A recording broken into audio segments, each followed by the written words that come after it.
హనుమకొండలో మేడారం జాతర హుండీలు లెక్కింపు కార్యక్రమం జరుగుతోంది.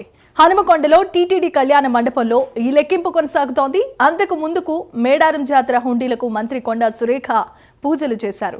రికార్డు స్థాయిలో ఈసారి జాతరలో 828 హుండీలు ఏర్పాటు చేశారు. జాతర అనంతరం ఈ హుండీలు స్ట్రాంగ్ రూమ్ కు తరలించారు. సమ్మక్క హుండీలు 294 అయితే సారక్క హుండీలు 294, పగిడిద్దరాజు 76 కాగా గోవిందరాజు 76 హుండీలను ఏర్పాటు చేశారు. 10 రోజుల పాటు ఈ హుండీల లెక్కింపు జరగబోతోంది. స్ట్రాంగ్ రూమ్ దగ్గర కట్టుదిట్టమైన భద్రతా ఏర్పాట్లను అధికారులు పూర్తి చేశారు. 28 నుంచి 31వ తేదీ వరకు కూడా జనవరిలో మరి సమ్మక్క సారలమ్మ జాతర ఏటూరు నగరంలో అంగరంగ వైభవంగా మరి జరిగింది. అది మీ అందరికీ కూడా తెలుసు.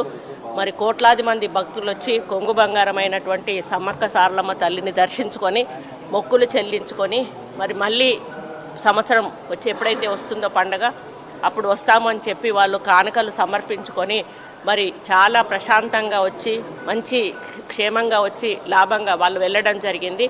మేము ఏదైతే అనుకున్నామో అదే పద్ధతిలో మేడారం జాతరను మొత్తం అందరూ కలిసి అందులో వీళ్ళు వాళ్ళు అని చెప్పకుండా అయ్యగార్ల నుంచి మొదలు పెడితే ప్రతి డిపార్ట్మెంట్ వాళ్ళు కూడా ప్రత్యేక శ్రద్ధతోటి అక్కడ ఉండి మరి అక్కడ ఎటువంటి ఇబ్బందులు లేకుండా చూసుకొని మరి అందరినీ కూడా ఇళ్లకు పంపించడం జరిగింది.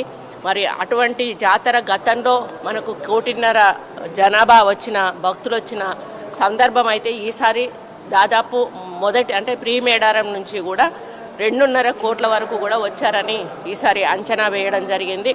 ఎందుకంటే మన కన్స్ట్రక్షన్ అనేది